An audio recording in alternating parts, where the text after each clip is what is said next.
Mən ilk öncə Sevil xanım İmanovaya təşəkkür etmək istəyirəm ki, doğrudan da məni belə bir universitetə dəvət elədi.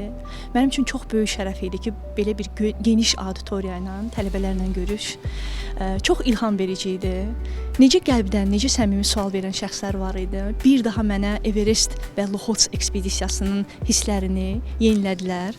Şadam ki, burada ən dəyərli hekayələrdən onlar məni xatırlatdılar və onlarla bölüşdüm. Ümid edirəm ki, bu hekayələr bu gənclərin həyatına işıq salar, hədəfinə doğru getməyə motivasiya yaradar və bu mənim üçün də hələ də bir yoldur. Everestin yolu hələ də davam edir və Everestin yolu gəlib texniki universitetdən keçdiyinə mən çox şadam, bir müəllim kimi eyni zamanda.